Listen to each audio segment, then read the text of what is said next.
BNP Paribas, partenaire des plus belles histoires de Roland-Garros, aux côtés des ramasseurs de balles depuis plus de 50 ans.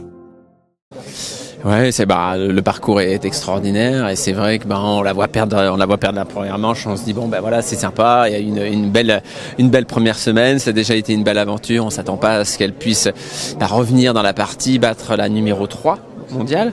Donc c'est assez exceptionnel, c'est bluffant et voilà, on voit vraiment très clairement qu'elle a un jeu qui dérange beaucoup. Sur cette surface, des grosses qualités de déplacement, de bagarreuse et puis voilà, c'est pas facile d'aller lui faire les points. Donc un grand coup de chapeau, c'est une très très belle histoire en tout cas du tennis français cette année.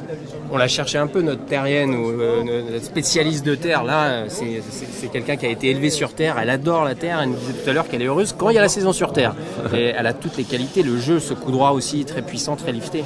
Ouais, c'est des trajectoires. C'est ces trajectoires. Et c'est vrai que elle est capable de mettre beaucoup de volume, beaucoup de rebonds. Et on voit que les filles certaines qui sont habituées, qui sont excellentes dans le jeu en rythme, elles ont beaucoup de mal justement à pouvoir s'appuyer sur cette balle parce que ça demande énormément d'efforts, de venir très tôt au contact, de pouvoir prendre la balle tôt en répétition et ça leur fait prendre des risques et ça les fait rater. Et même on a pu voir justement un Pegula très forte côté revers, parfois justement avoir du mal à trouver le bon timing pour entrer dans le court.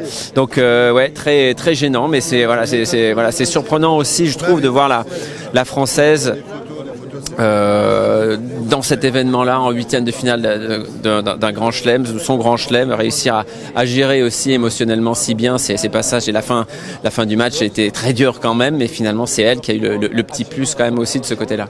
Vous étiez inquiet? Ouais, bien sûr. Ouais, c'est quand même quelque part en face, il y a une expérience énorme à ce stade de la compétition.